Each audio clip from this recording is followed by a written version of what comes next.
Thank you, and welcome everybody to today's discussion, Africa Unite, the political economy of Africa-China relations in the era of COVID-19. I'm Joshua Eisenman, professor at Notre Dame Keough School of Global Affairs and a fellow at the Kellogg Institute, also senior fellow at the American Foreign Policy Council. And I have the privilege of hosting the final public lecture for the fall semester lecture series at the Kellogg Institute. In a moment, we'll introduce our outstanding panel of speakers, Jude Moore from the Center of Global Development, Iman Farhai from Cairo University, and Ellis Adams from here at the Keough School. But first, a couple of public service announcements. First, the Keough School is a relatively new school. We're only 5 years old, but we're growing fast, and it is our objective to become one of the top-ranking schools in global affairs within the next few years. And we are on the make, and Ellis Adams is proof of that.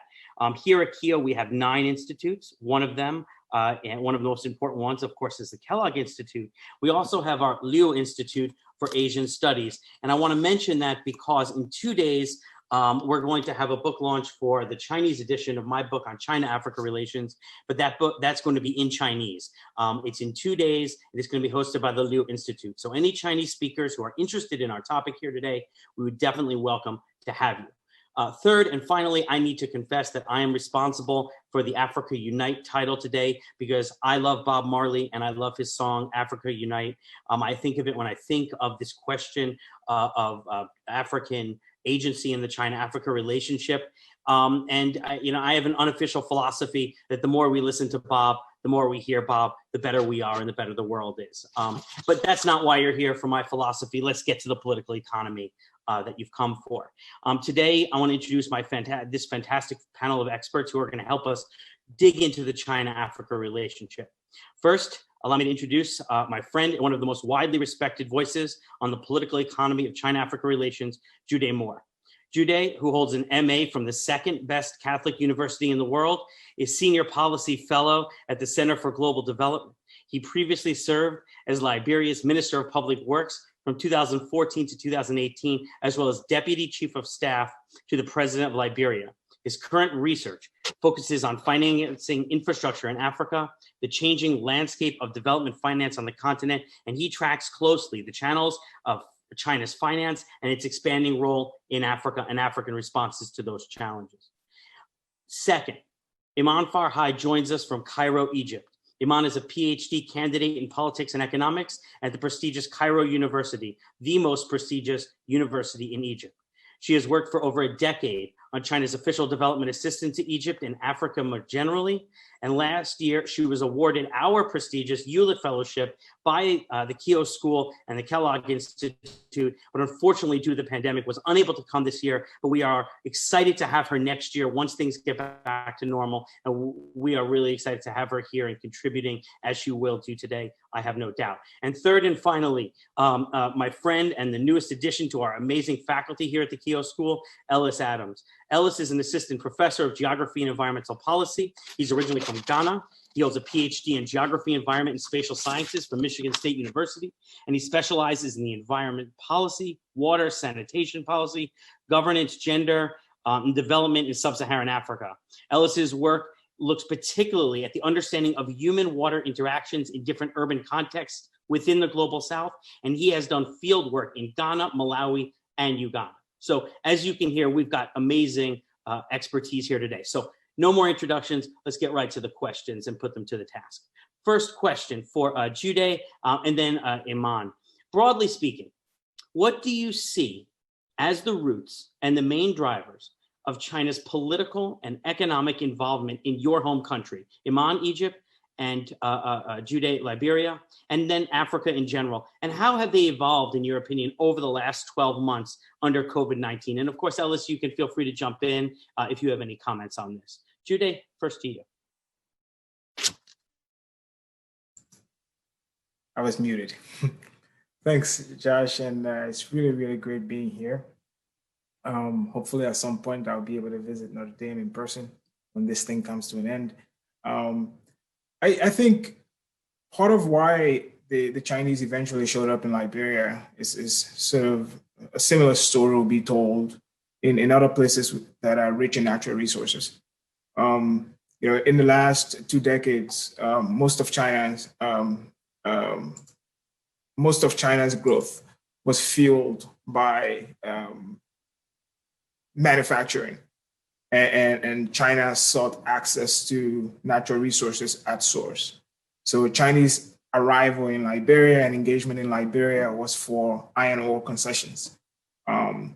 And those were the main reasons the Chinese came. And I think in a lot of other countries in Africa, it was the same, whether it was for oil or for other natural resources that the Chinese showed up. But a number of reasons drove that. I think one is yesterday, the New York Times had an article about China in the Western Hemisphere.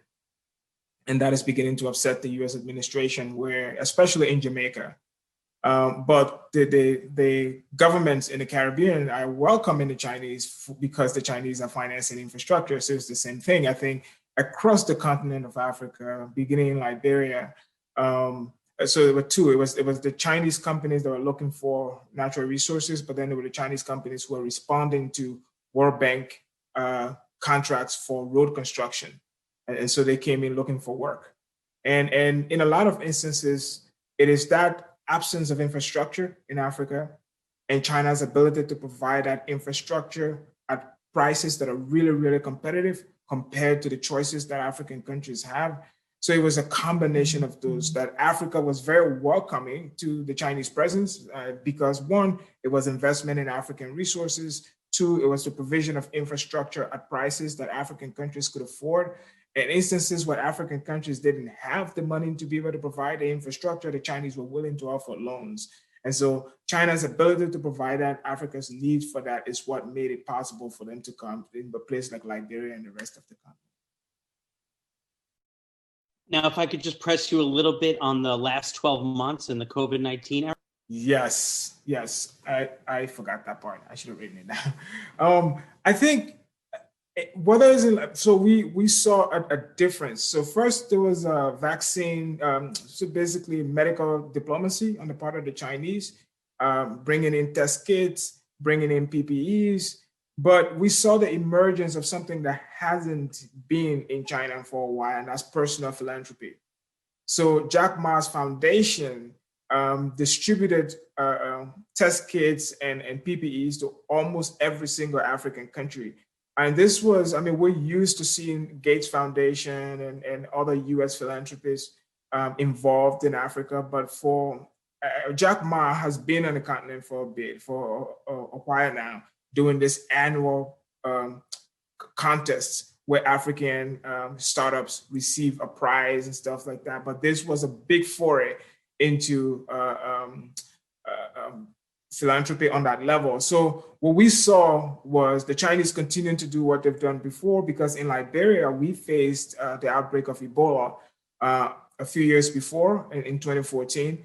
And China was the first external actor to actually come in with assistance. And so the Chinese continued that medical diplomacy, but then we began to see the emergence of Chinese individuals doing private philanthropy, something that we hadn't seen before in terms of China's engagement with the continent. Great, thanks. Iman, let me turn to you. Can you address these questions in your experience in Egypt? Hi, everyone. I'm very grateful and honored to be among all of you today, and hopefully my contribution will be beneficial to some of you, I hope.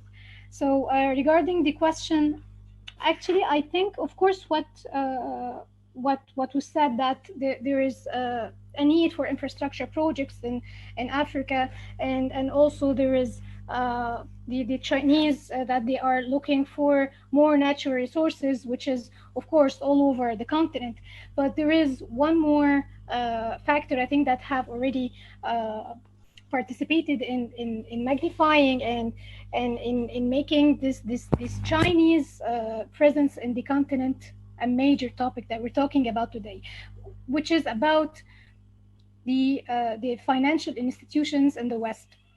At some point, they were giving us aid to implement the infrastructure projects, and everything was going okay. But then at some point, they started to shift their agenda, and they started to talk more about civil society and civic rights and all that stuff. Of course, it's important, but at that time, And still, actually, we're here. Some people don't have proper sanitation, and lots of people in the African continents don't even have that. So they were partially deaf of what we were saying. So we were saying we need sanitation. This is one thing, and then they were talking, no, but civil society is important. I mean, no one said it's not important, but it's not as important as the sanitation, for example, and other infrastructure projects, of course. So I think they are partially to be blamed for making the room for the Chinese to enter the continent so heavily.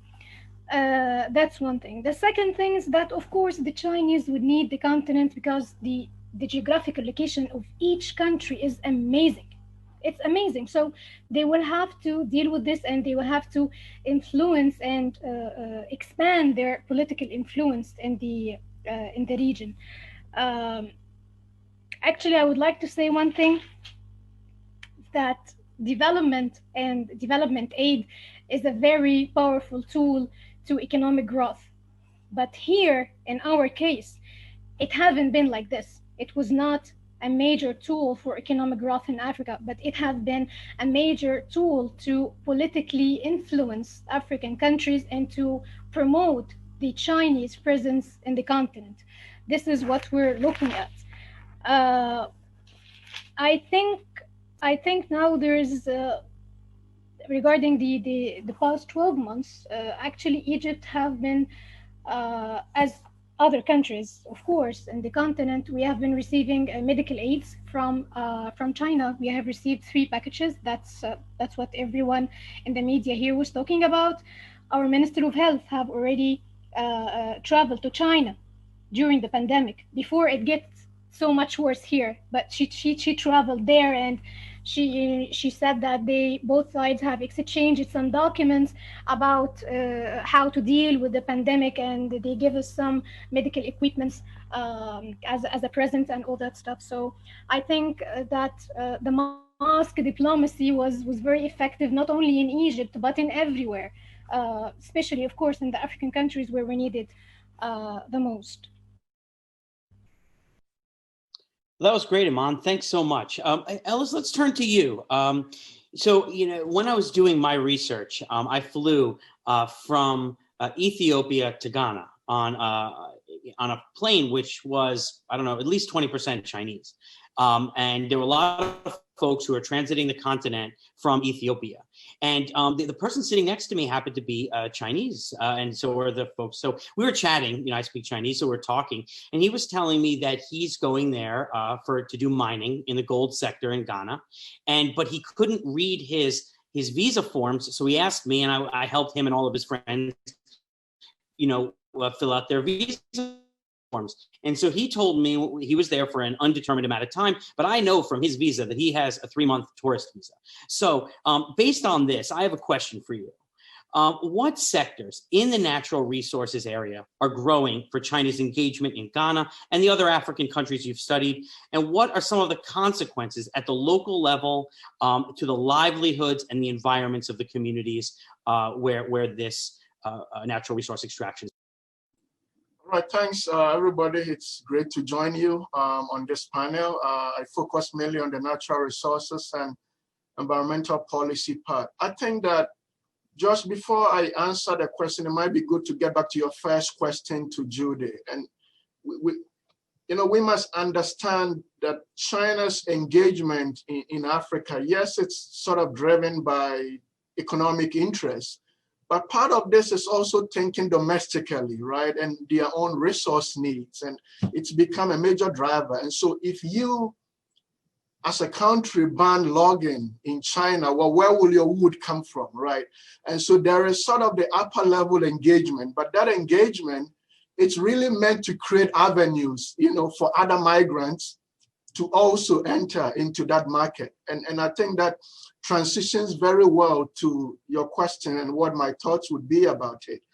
And so what is the profile of the ordinary migrant to Africa from China? Well, it used to be the upper level government officials negotiating loans, and then it went to the private sector, those who are actually involved in the infrastructure. And then suddenly, now we are talking about ordinary migrants with migrant visa, tourist visa, that are sort of becoming active participants because the sort of incentives have been provided for them to participate, right? And the mining, small-scale mining sector is heavily populated by Chinese migrants, and it's become a huge issue, particularly in my country, Ghana, because there are a lot of local consequences to mining at the local level. It used to be that mining on a 25-acre or less land was just restricted to local people, and they were just using their hand, really artisanal mining, very small scale.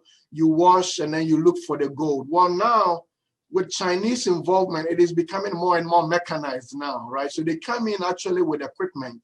So that's one thing to take note of, not to mention that there is the dams and other sectors there where we see them actively involved. For me, the major concerns as we think about natural resources or environment is that a lot of the small scale mining is happening in very ecologically sensitive areas, right?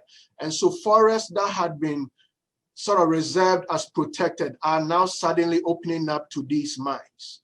And our local rules and regulations have been very weak, and they are allowing these to happen. Some of the biggest implications, obviously, water pollution is something because of mercury and cyanide used a lot in these small scale operations.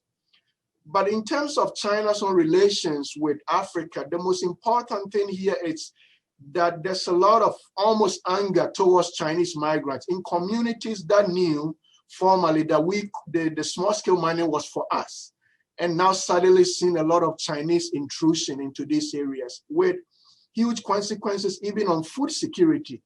If you read the news, there are farmers that are selling their lands to Chinese migrants. So they are turning their agricultural lands into mining lands now, or some are leasing them. So there's sort of impact on local food security as one major impact that we are beginning to see. But also the Chinese are playing games. 3 months visa, you said, well, they will find a way to increase or overstay the 3 months. 2 years, 3 years, they live on because it's a huge business opportunity. And in fact, some coming through Togo, Liberia, and then they have accomplices in Ghana who would go over and drive them if they don't have the right visa to enter. So there are all these ways that they use to penetrate the system. But for me, the environmental consequences are sort of what I've outlined, and there will be a chance to talk much more about it as we proceed. Thanks, Ellis. And I have to say, in our field work in Ghana, I was really shocked that pretty much everyone we spoke to, expressed these views to us, from the senior ministers down to even the folks working at the hotel. They were all familiar with it at a level of familiarity that was, I think, quite shocking to me and my research partner, Ambassador Shen. Going back to Jude, there is in the field, in the discussion of China-Africa relations, the hotly debated topic of African agency. This is a topic that's getting a lot of discussion. And given the vast asymmetry that we know exists between African countries, even the largest of them, even the Nigerias and South Africas and China, the question of how African countries gain agency and whether or not they've been successful continues to be, something of a hot potato in the field. Now, a bit of theory suggests that African countries, as smaller countries, can gain agency in one of two broad ways. One way would be to kind of band together and then negotiate together to try to get a better deal. The other would be to exercise extensive control over their local environments to ensure that whatever deals are struck are implemented properly. And Ellis just explained to us some of the shortcomings that exist when you have local agents on the ground who are undermining that process. But in looking at this then, I noticed that you had a discussion where you talked about how during your time in Liberia, you were able to hire some third-party firms, accounting firms, consulting firms, etc., to work alongside Chinese construction firms to help ensure the project quality and outcomes. So I wanted to ask you, if looking back on that model, if you think it was successful, would it be one that you would recommend? Could it be improved upon in any way? And is it a way to actually gain African agency in this process? And then secondarily, on the second part, what are the hopes for international African cooperation, right? On the cover of this, I had the picture I took with Ambassador Shin of the African Union. And we know that China is building the ECOWAS headquarters. They built the African Union headquarters. What is the capacity beyond internal cooperation, which would be the first part of the question, for international cooperation? And then, I'm happy to go around. So Iman, you would be next on the hit list after Judith.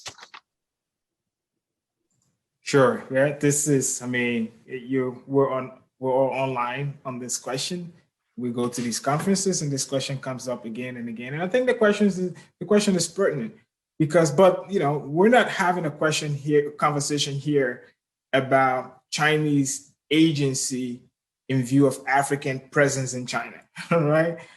So all of these conversations, when we have them, it is Africa or African countries that are the weaker partner in whatever engagement we're doing. So this is not exclusive to China. It is also in our engagement with the West. If ExxonMobil shows up, Exxon is going to deploy way more lawyers than the average African country is going to be able to afford.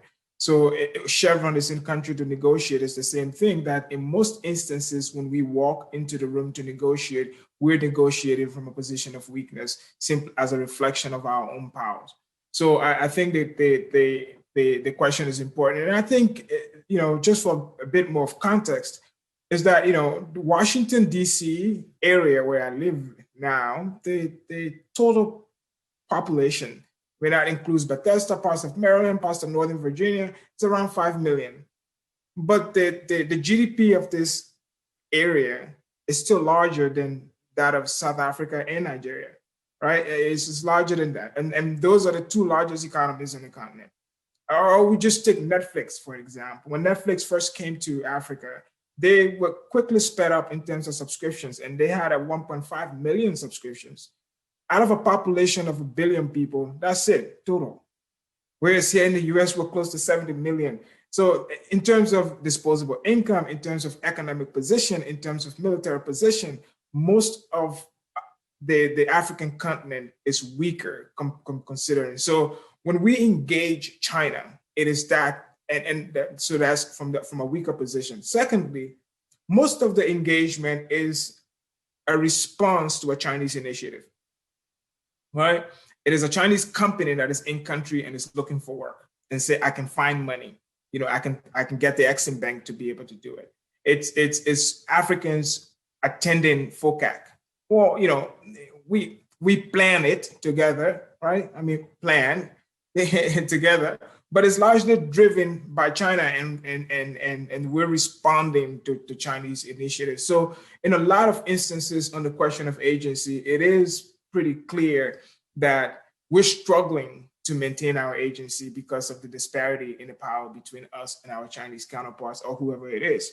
So on the question that you raised, for us in Africa and the smaller countries in Africa engage in larger Chinese conglomerates, it is about managing the relationship to such an extent that you're able to negotiate the best for your country.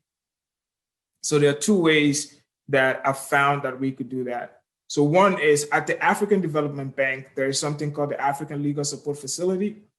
And the African Legal Support Facility gets some of its support from the US government.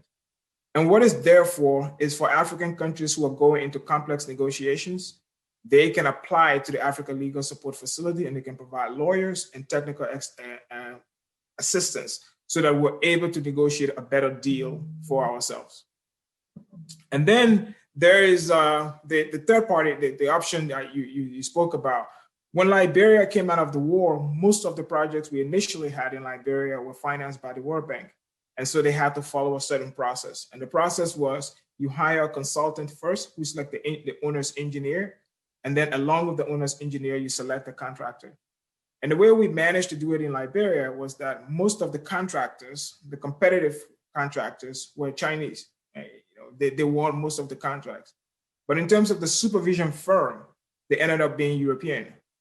So the country's engagement with the Chinese contractor was pretty limited. Our engagement was with the company we hired to do the supervision. And that allowed us to be able to extract the benefit out of our engagement with the Chinese. The problem is not every country has those kinds of institutions. Not every country places a premium on that. And, there are instances when people in my position, the minister or whoever is negotiating on behalf of the country, doesn't act in the best interest of the country he's negotiating for. And so I think there is the Africa Legal Support Facility is still there. There's nothing that prevents the Sierra Leonean minister from reaching out to his Liberian counterpart to say, how did you do this the first time? But I can tell you, when I was in government, there was very little of that. I don't remember ever reaching out to my Sierra Leonean counterpart to ask him, for notes. And I think that was a mistake. And my hope is that, my colleagues and people who are in that position now will understand that the best way to be able to get, optimal outcome for the African side, especially because of the power disparity, is to be able to collect notes from each other or enlist the use of third parties. Now that's really helpful, Jude. One quick follow-up would be, so these international institutions then, the ECOWASs, the African Union, are they of any value in gaining agency in a collective sense? Or would you still maintain that the third party and the other mechanisms would be more effective? And then after that, we'll go to you, Aman. So I think they could be useful. I honestly think they could be useful.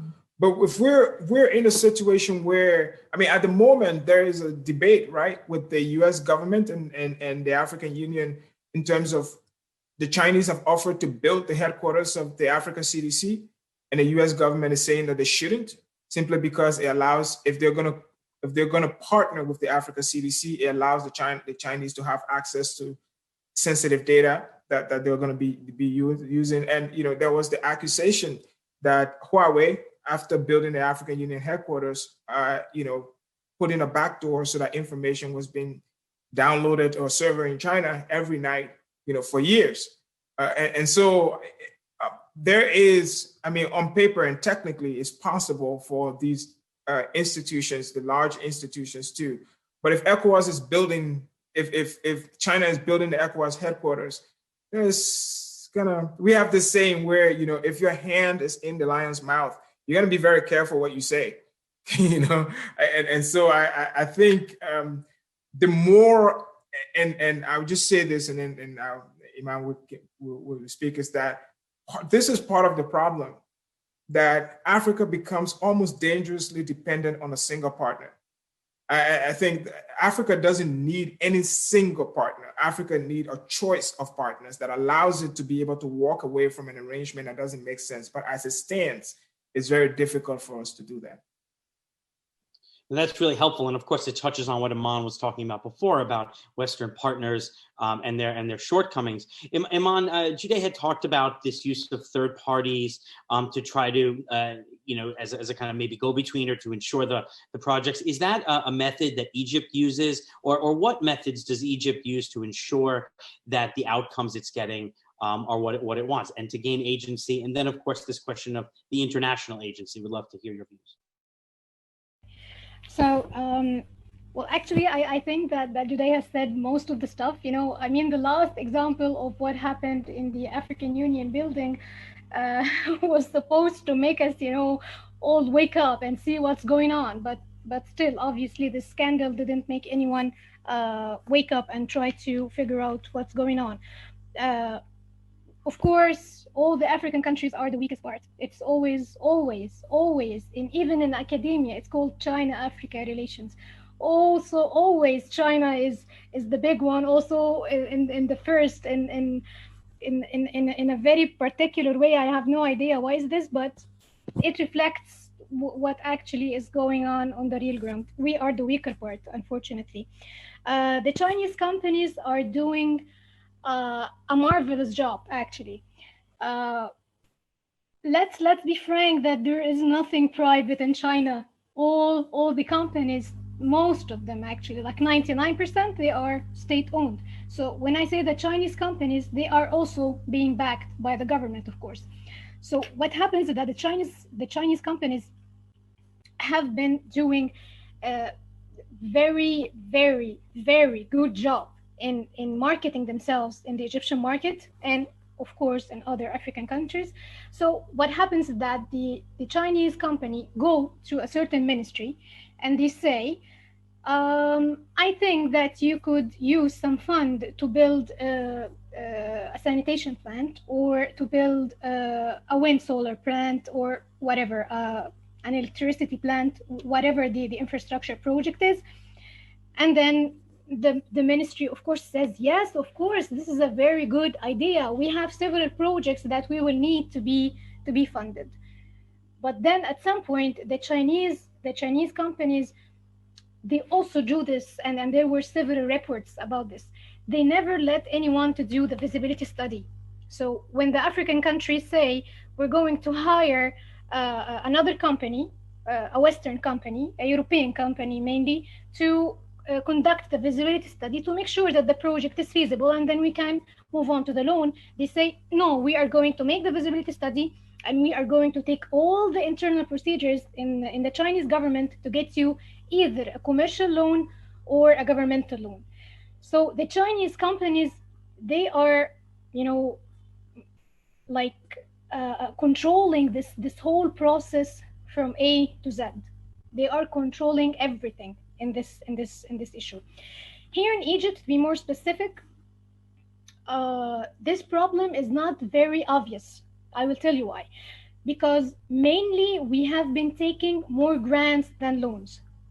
The governmental loans have been very few, not that much, except for the one that will be in the administrative capital that everyone is talking about. But otherwise, most of the governmental portfolio, it's more about the grants. This is why this problem is a bit limited in Egypt than it has been very obvious and shouting in other African countries.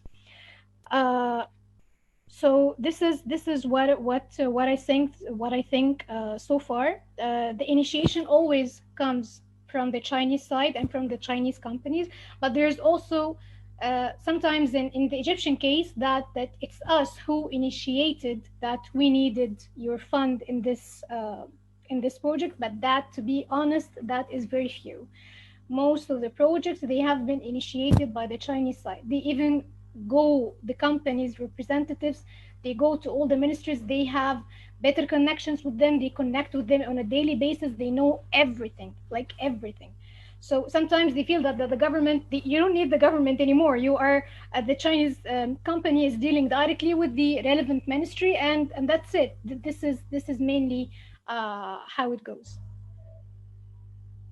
Wow, that was great. Thank you so much. Ellis, maybe you could jump in on that? Yeah, I mean, it's a very, we know the power imbalance, right? And I think COVID is probably going to even make it, to worsen it. As African countries struggle, whatever the impact may be on them, I think we would move towards more relaxed regulation. And, we can think about the win-win scenario that it's probably difficult for Africans to mobilize just in response to China, simply because, I mean, in my opinion, the economic interests are very different from country to country, right? So China's presence in DR Congo may be different from Sudan, Zambia. So we have to look at the different, resource targets when it comes to African countries. So sometimes I think our diversity is also our bane when it comes to dealing with China. It's almost really restricted to being very individualistic here because the interests, differ so much from one country to another. And so any sort of mobilization, I don't really see how that would work. Even as a region, we've been trying that for our own benefit for years, and it hasn't really gone anywhere, let alone make that mobilization be driven by the fact that we want to respond better to China. And I'm sure Judy would agree with me that that's very challenging. But I think there's a lot of, reason to trust what Judy said, engage in third-party, consulting firms. Because here's the thing, China can always think that we play by your rules, but our rules are weak. That's the bottom line. And so the regulation is weak, and China can say that we respect those regulations. But the question is, how is it implemented? What are the weaknesses?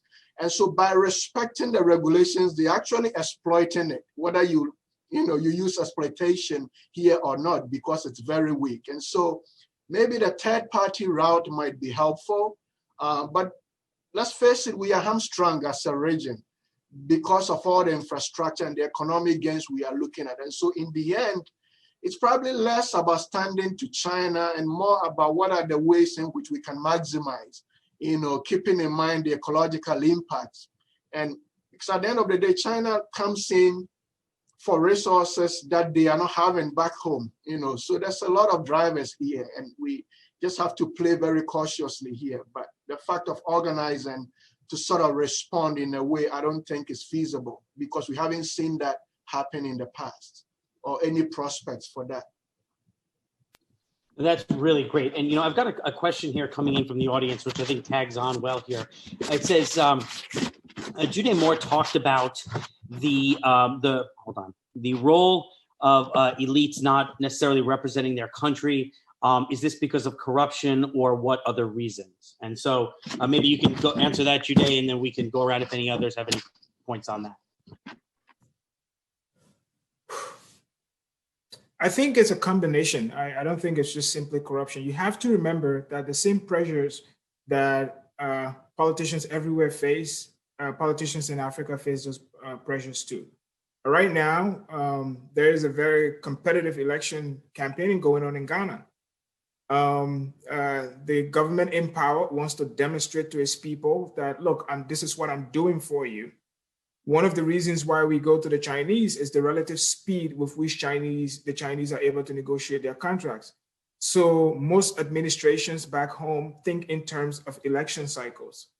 So it's not always because of personal corruption. It's just because, look, we want to stay in power, and these are the guys who can deliver what we need within the time frame that we need it delivered. And so you go to the Chinese. You can't rule out that, appealing to the personal venality of leaders, but it's also a mix of I know that the democratic process across the continent, is prone to backsliding. So, for example, we have presidents who change the constitution so that they might be able to stay on. But, we just saw in Seychelles at the third trial, the opposition party won. And between 2005 and 2015, we've had 18 instances where the party in power lost in an election in Africa. So if you take a longer view, the political space is getting more and more competitive. Despite the setbacks that we're seeing in places like Tanzania. And so as politicians become more responsive to the needs of their people and the need to demonstrate that they're doing something for them, then you see them go to China because it's much faster. So I think corruption is a part of it, but also the political exigency also plays into the question. That's great. Iman or Ellis, do you guys have any response to this question? Yeah, I have just one thing to add, is that since we're talking about corruption, of course, corruption have been one of the major topics, the hot topics that we've been debating and negotiating about it regarding the official development assistance of China. So there are like one or two arguments. The first one says that it's not China's fault that there's corruption in the African countries. This is why the infrastructure projects fail. And there's another argument saying that no, but the Chinese are nourishing these corruption networks to make sure that everything goes as they want, and regardless whether the African countries can pay back the money of the loans or not, and then bam, the Chinese can get the land or whatever the project is, they can own it and run it for themselves. And we have seen this in several cases, like the port in Kenya. There were so many, we will say rumors or not, but they didn't take the port. But there were strong reports that they are going to take it. But anyway, these such rumors, they are very worrying, and they are also eyes opening that we have a problem that we need to deal with. Also, there have been lots of reports stating that the Chinese Communist Party facing a major challenge themselves in fighting these corruption networks in the Chinese companies. So this is not only an African problem. Also, this is like one of the few mutual problems that the China and Africa have regarding the official development assistance, that both countries have corruption, and now the even if the Communist Party tried to dissolve these networks, he will be faced by a lot of challenges because, as I was saying, the Chinese companies are extremely powerful. So now this is a major dilemma, and I'm sure that there is a hot debate in China about how to control more the Chinese companies and to make sure that they are aligning with the government rather than going on by themselves and trying to ensure that they have more profits. That's great. Ellis, I saw you wanted to make a comment. Yeah, just, to Judith's point, excellent point. I think that we can all agree that China needs to do more about that. I mean, because the corruption it's becoming an exploitation, so we can look at the contract engagement processes. For me, I'm all for natural resources conservation and how illicit networks, that obviously can be traced to China, right? If you are aware of what's happening to rosewood, for example, we are losing our hardwood species, and it's these illicit networks, moving them towards China with a huge demand for hardwood, for furniture, and things of that nature. So China cannot just stand by and watch, because even if you close the loops, they still find a way to go there. And when I get to what China is doing better in its engagement when it comes to natural resources, I'll talk about what it did about ivory and sort of banning ivory sales and how that has transformed at least conservation sector in Africa as one good example. And this has to happen in other examples, and it can't be just verbal, right? You agree that we need to see more commitment. Otherwise, then it's all exploitation. Well, that's great. Now let me turn to Iman for a question here. And we've been talking about the negative, but let's talk a bit about the positive. China has been rapidly expanding its training programs for African officials and civil society. There are now Chinese training programs for African civil servants, for African journalists, think tankers, cadre training programs. And some have praised these programs as enhancing African human capital development and capacity building. But yet there does seem to be a political and distinctly political orientation. And under Xi Jinping, there's been talk about more of a China model or a China way. What do you think is the goal of these programs, and how effective have they been? Okay, so first of all, you're not going to put a lot of money to bring candidates and to bring officials or journalists or civil society members all this long from any African countries to China unless you are sure that this money is well served. The trainings have been repetitive regardless of their topic or their title. So if they're talking about the infrastructure projects, or they are talking about loans or international cooperation or even agricultural cooperation, the curriculum is almost the same with very small differences. So everything that is stated, China's foreign policy is neutral. China is also a developing country like the African countries. Developing countries should stick together because we understand each other better, and the Chinese don't have conditionality rather than the US and the West.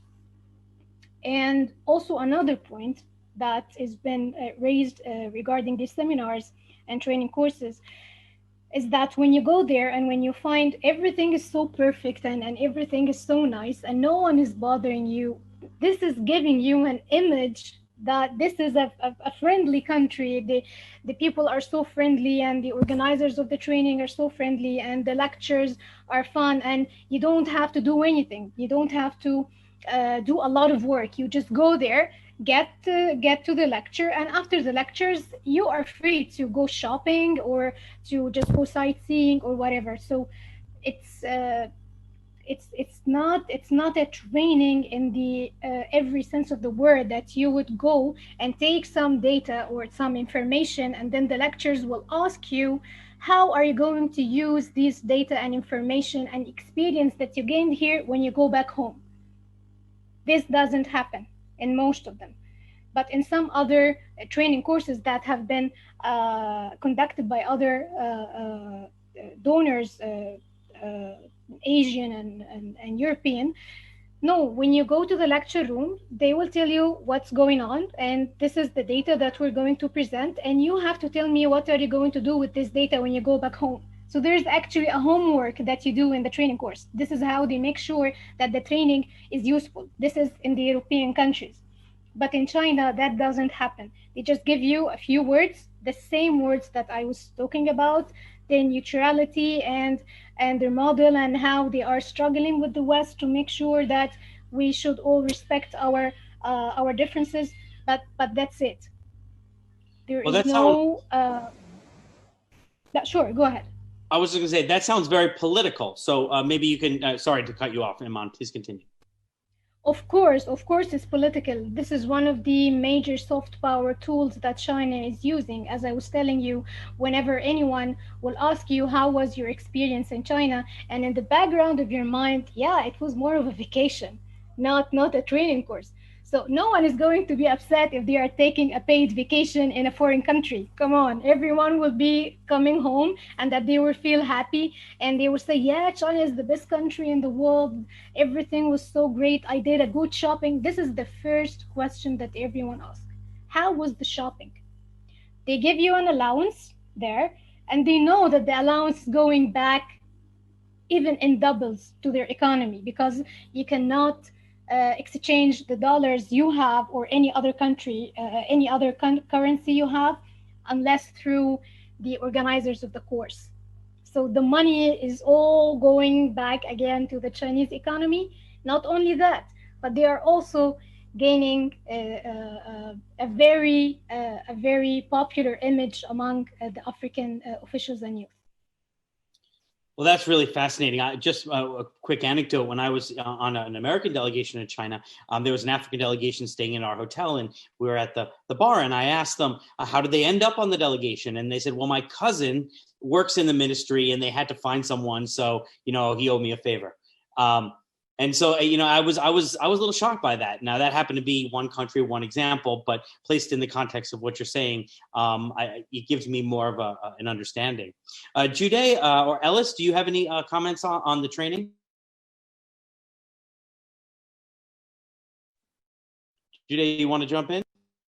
I was just going to say something quickly because, you started off the question by saying, the positive parts of this. I already mentioned the ability to provide infrastructure at competitive prices that African countries can afford. But as it stands today, China is the destination it's the country now hosting the largest number of Africans studying outside the continent, right? Some of those are short-term things, but a lot of them are for 4-year degrees or 2-year degrees. And as Africans face, mounting challenges and restrictions to immigration elsewhere, whether it's in Europe or here in the United States, China has opened its doors to allow Africans to come there and study. I think most Africans, if given the opportunity, would rather study in the West, but they would take what they can get, and China has been providing that. And the second thing I would say is that, for a very long time, I think most African countries did not have access to international financial markets. They couldn't issue bonds because they didn't have a credit rating.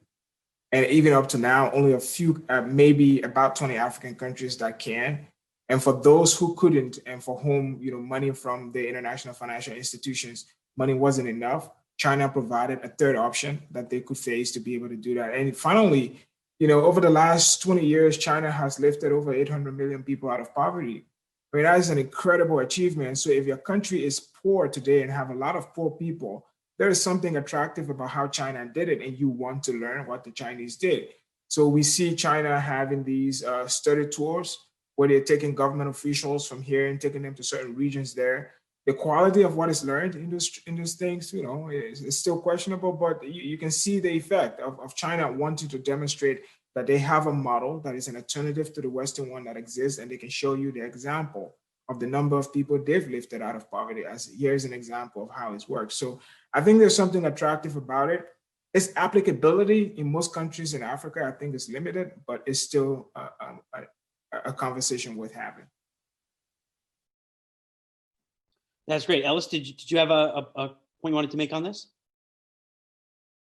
I've not experienced any of this, obviously not worked in government the way Jude or Iman have had these experiences. But I mean, in my opinion, the bottom line is China is using some of these to buy more goodwill too, right? Sort of to continue with its engagement. So for me, that's just sort of how we should understand this, you know, and it's just like the way the NGO world deals with African governments or Africa in general, development, that's how we see it. It's numbers, it's counting the beans. How many training programs did you have, or what kinds of opportunities did you give? And they can always point to that as sort of a demonstration of their commitment to helping Africa get out of poverty. Whether or not it's the right model or it works, it's probably a different question, but at least there's some attempts there. And it comes down to how African governments can make better use of this for capacity building in the end. That's great. And, you know, I think this is a great transition to what I think will probably be our last question. And I know this hour has just blown by with these amazing answers, but it really ties into some of the things you guys were saying, particularly Iman's mention of this concept of soft power, because we've just been talking about these efforts to bring in the new generation of African elites and give them, show them a good experience, right? Make sure that they hold China in a high regard and view China favorably. Meanwhile, we have seen since Xi Jinping took over his effort to ask his cadres to tell a good Chinese story, and a lot of money, billions of dollars, going into the creation of CGTN, the television network, the expansion of China Radio International, the African edition of the China Daily, Confucius Institutes. We discussed training programs. So there's a lot of money going into this. Meanwhile, just, you know, to take a look, I looked at since 2012, what have been the Pew survey responses in the African countries. Now, there are only 3, and there are 54 countries, and you guys aren't from any of those 3. But let me put them out there, and because they bear mentioning, because if, you know, given what we've all said about how China wants to enhance its image, this raises questions. Now, let me just lay them out here. In 2012, 89% of Nigerians viewed China favorably.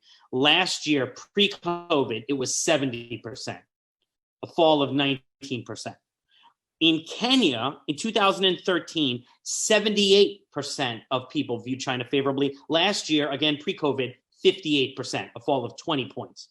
Last year, 2013, 48% of South Africans, so already below the current rate of the others. 48% of South Africans in 2013 viewed China favorably. Now it's 46%. So not as great a fall, but still a fall. So China has done, as you have all said, and I completely agree with you, put a lot of money and time and effort into cultivating Africans to view China favorably. But in the face of that, it sees these numbers sliding, and they are better than in the West, right? We've seen the recent Pew numbers from the West, and they're worse than this. But still, if you are putting this money into the investment, it's hard to say you want to double down on this at this point. So why is China not successful, or why do we see this slide? Is there anything we can point to better understand this phenomenon in the face of these massive investments? Ellis, why don't we start with you on this one, since you've been so generous with our guests? Yeah, thank you. I mean, there's a lot to be said about this question in particular. I think the anti-Chinese sentiments would continue for a while, mainly because, remember, these contracts, we still have an issue with how much the spillover from the benefits actually get to the ordinary people, right? And so we have to sort of keep that in mind. And we can praise China for sort of the attempt it's making, but in a lot of ways, China has also acted more in response to international pressure than in response to local issues that have come up, right? And so in the conservation arena, if you heard about what happened with the Ivory Queen in Tanzania, for example, who was arrested, put in jail 15 years. I think that was last year, for smuggling for almost a decade, elephant ivory, elephant tusk. It was the international pressure that almost pushed China to stand by Tanzania. Otherwise, what would China do? They would play sort of the bilateral card. Well, we help you, you help us. So at the very least, you have to deport our citizens rather than put them in jail.